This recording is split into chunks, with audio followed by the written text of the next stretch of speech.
Your Excellency, it has been a joy having you here in Saint Lucia with us, especially for the giving of those papal awards yesterday at the cathedral. 29 people who have served the church well and are very committed Catholic Christians were awarded special honors by the Holy Father, including a former Governor-General Dame Pearlette Louisy Emerita, and your presence, of course, added something extra to our celebration yesterday because you are the Pope's representative.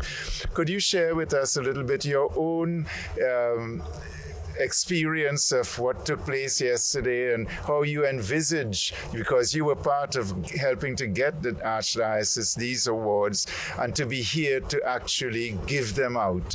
What has it been like for you as an experience of church in St. Lucia?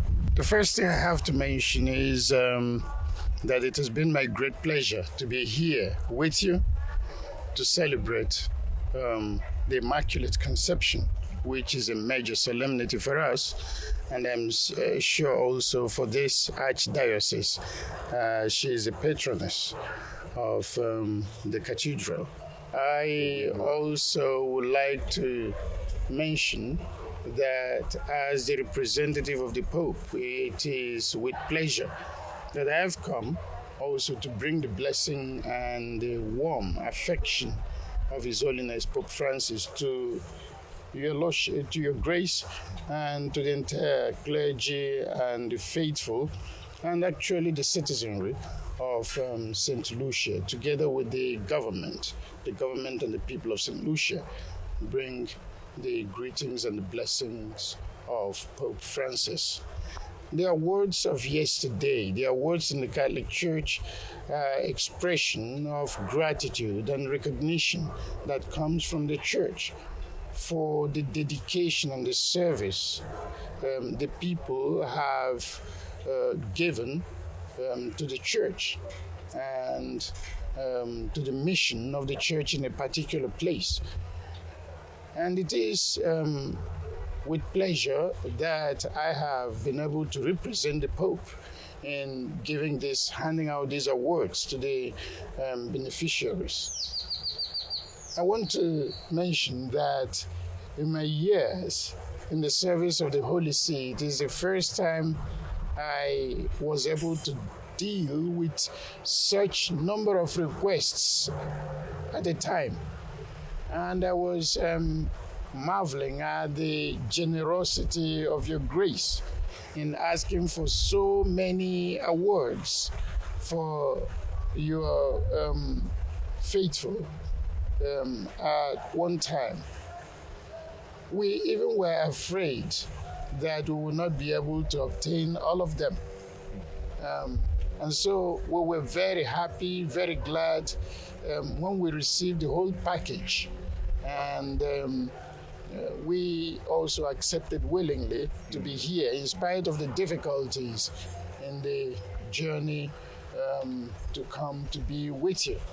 I wish to mention that the awards in the Catholic Church are not sold. They are not commercialized.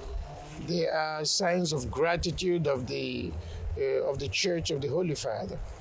But of course, we have medals, we have wares, we have things, and the people that receive awards sometimes also express their gratitude to the Holy Father by making some contribution to the works of charity of the Pope.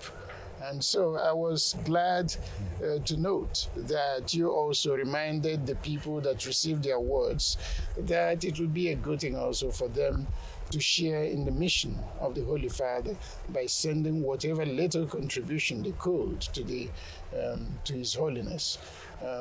Of course, the presence of the Pope in a country is not usually commercial, it is not military, it is always pastoral.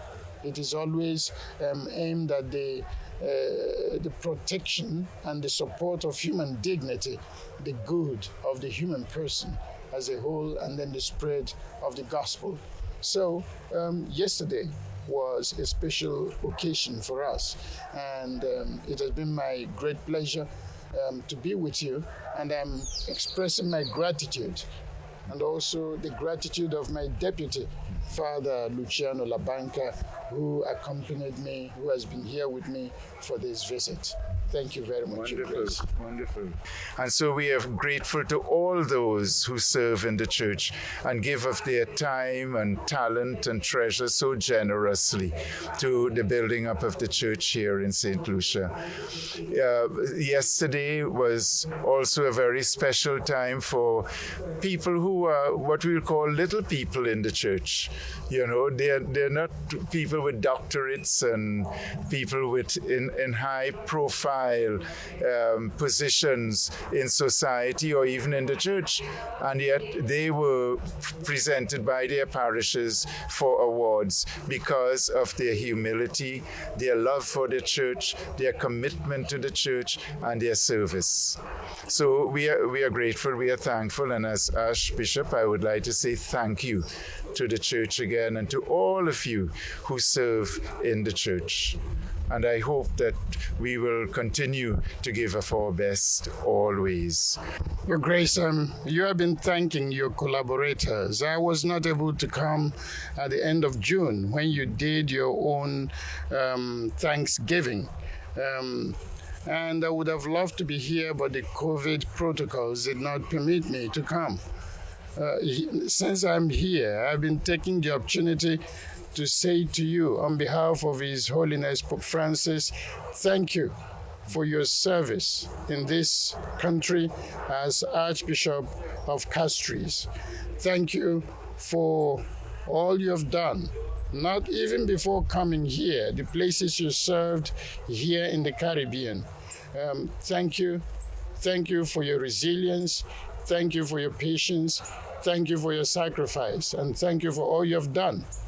I know you have been asking His Holiness, to grant you the opportunity to really retire, to be able to dedicate yourself to the thing you know how to do, the thing you love to do, and that is writing poems. Amen. And going into poetry. Yes. Well, I can assure you that His Holiness is thinking seriously about it, and we are also working with His Holiness and with the bishops of the region and also the faithful. And I can assure you that in the not distant future, we are going to be able, hopefully, to get you the good news from His Holiness. Wonderful. And the good news also for the Archdiocese of Castries and for the people of this part of the Caribbean. Thank you very much. Yes.